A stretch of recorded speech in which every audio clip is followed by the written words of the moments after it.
Our regular monthly feature on the Windrush Compensation Scheme is back.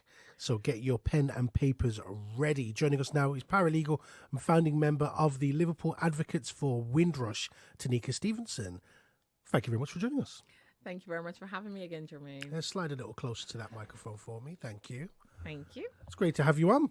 Thank you, Jermaine. We were just chatting before. It's been a bit of a busy day for you. It has. Yes, it has. I've been up since after 5. First appointment was 7 o'clock in the morning, and I'm still here now after 9. Burning but the I'm candle. loving it. I'm loving it. Burning the candle on both ends. Yes. So I'm guessing then there's no Halloween parties you're going to tonight. It's called home bed in front of the television. Yeah. Are you watching any good series? I just finished The Diplomat. It was really good. Oh, intense. The Diplomat. I've not heard that one. What's that one? Yes, it's more a political type of show. American. The ambassador was based in UK. And the vice president, last episode, the vice president. No spoilers. Okay, sorry. I want to watch it. It's really good. It was intense. It was good. I do like an intense drama. I do. Speaking of intense drama, the Windrush Compensation Scheme. Did you see that segue? Yeah, I love it. Because it is an intense drama for some people. Yes. You know, it's something that you would like to think is quite a simple thing, but nothing about this has been simple. No, it's not. And the question I ask at every opportunity that I get is why? Mm-hmm. Why, Jermaine? Why? Why? If it was up to me, I'd be dishing out, but I'd be like, oh, take this, take. If it was up to me, none of this would even be going on, to be fair. Personally, I do understand there needs to be checks and balances. Mm-hmm. So if that's what this is, fine. But it doesn't have to be the way it is, nor administered the way it is, in my opinion. Given the fact that the body that administers it, the Home Office, they administer other schemes, similar schemes. And they seem, for all intents and purposes and all the information out there, more efficient. But it's good that there are people like yourselves who, you know, is helping out people, because there are some people who genuinely have no clue. Maybe they've been going through certain processes and they're just hitting brick wall after brick wall after brick wall. So it's great that somebody like you is able. And of course, we're going to give details at the end of the interview for people who may want to follow up and have some more questions too. But how can someone determine if they're eligible under the Windrush Compensation Scheme?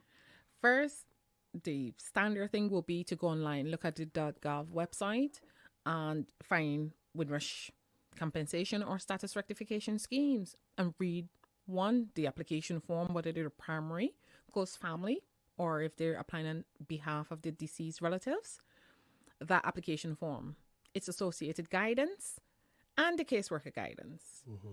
And just for even further reading, the Windrush scheme rules. And by the time you finish reading all of those paperwork, you're coming up to maybe 200-300 pages. Wow. So they've made it easy for people. That's very nice. Easy. That's nice. And then reference to immigration rules, you don't have to go try to interpret those along the way. Okay, so I mean, so it's not the most straightforward of things to go through then for some people. No. It's not. No. Okay. What if the person is unable to provide the documentation? So what if, because some people it's been a long time.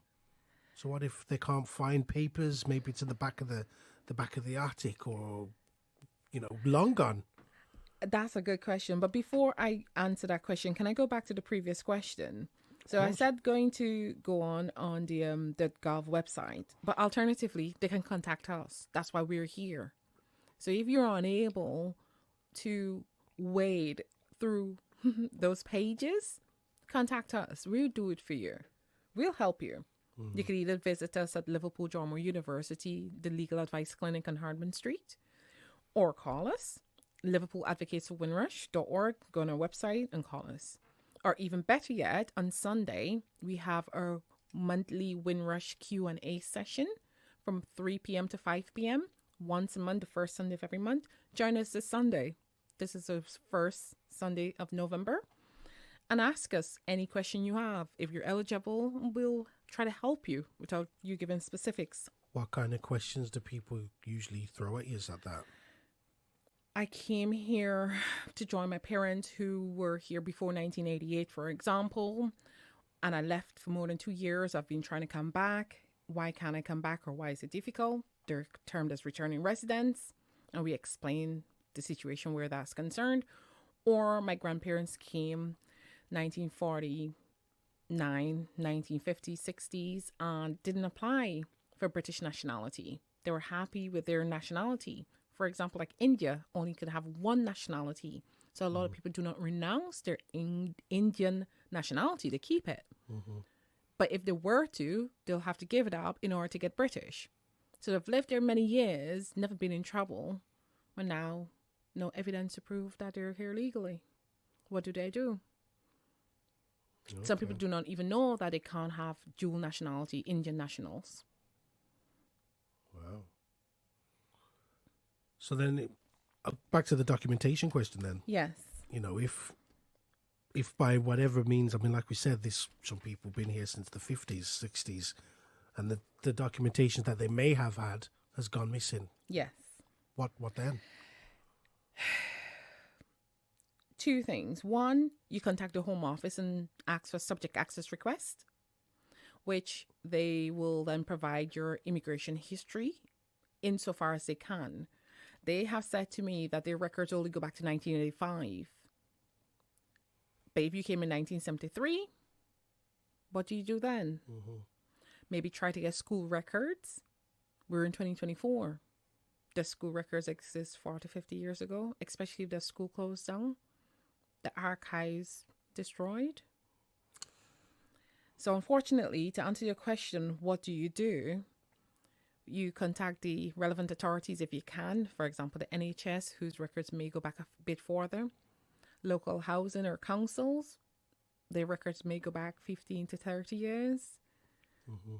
Unfortunately, if you can't provide the evidence, you can't, and you write to the Home Office in your application stating why. They say that they normally will contact these bodies on your behalf. It's been our experience that hasn't been the case for the most part. However, hopefully that practice will change now with the new government. So if you cannot prove or do not have evidence to prove that you were here legally, contact us. We will support you in trying to retrieve any documentations you may need. Alternative to that, we'll just write to the Home Office and state, well, these are the institutions and places we've tried, and this was the results we got. So hopefully, on the balance of probabilities, which is a standard the test that is applied, they'll see that, you have tried, and hopefully their records provide something. But again, these type of things can be answered in Sunday session. Yes, of absolutely.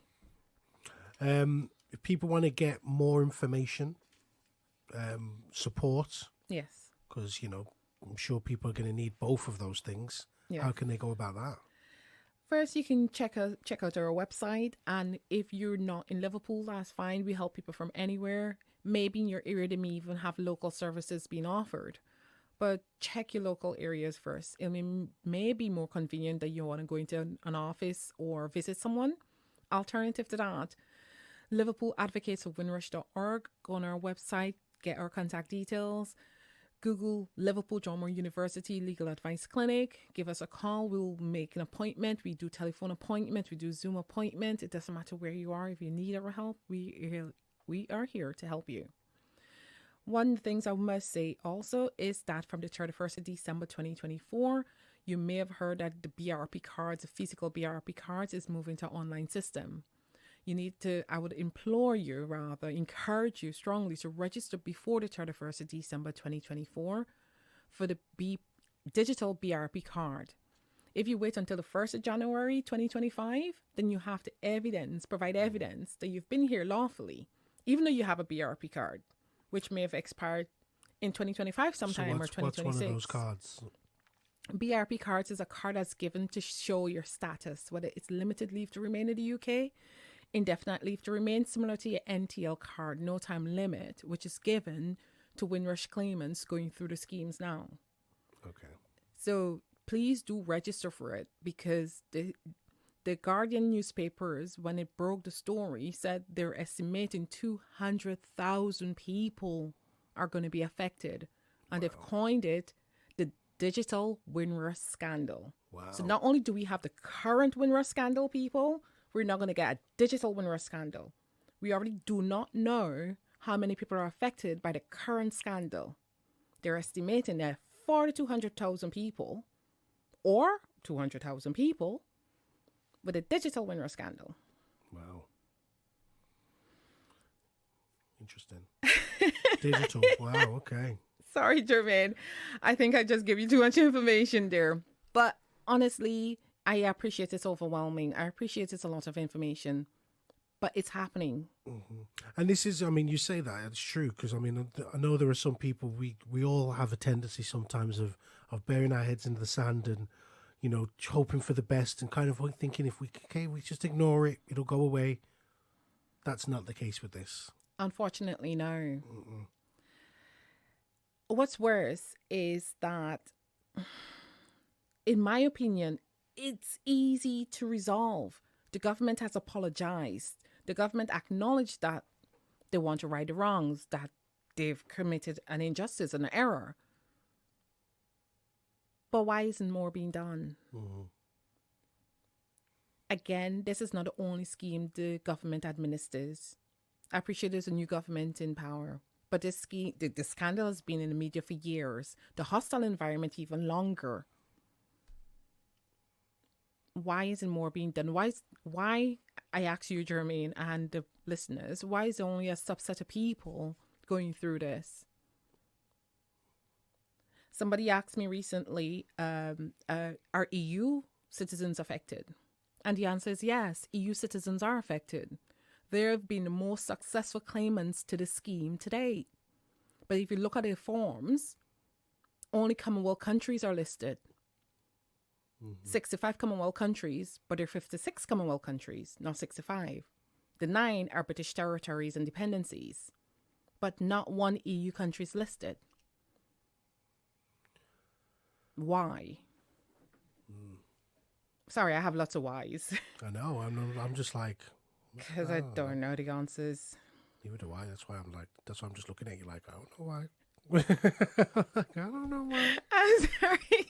I'm like, why? I don't know why. You're looking at me. I don't know why. I wish not why. So once again, then, how can people get in contact with you? Give us the times and the dates again for the supports that we were offering. So the first Sunday of every month from 3 to 5, it's a Zoom platform. You can find details on Eventbrite, or you can visit our website, liverpooladvocateswindrush.org. So that's only on Zoom? Yes, we do it on Zoom. We do try to broadcast live at times, but that hasn't always been the best, and I'm not tech savvy. So, well, unfortunately, I'm guessing some of the people who are affected by this may not be tech savvy either. So, precisely, they might not be too up to date with the Zoom. So, if they're not able to get to that, what then? Give us a call. Our telephone number is 07902 157 059. Give us a call, and if we can help you, 1, we will. 2, if we can't, we'll signpost you to an organization that may be able to. But we'll book you in for an appointment and we'll find out. We'll try our best to support you. And where did you say your offices were? We're based in Hardman Street at the LAC Clinic, which is Legal Advice Clinic, Liverpool John Moore University. So if you're in Liverpool, fine. If you're not, you're in London, we'll do it over the telephone or Zoom, as we've done today with 2 clients in London, actually. One over Zoom and one over telephone.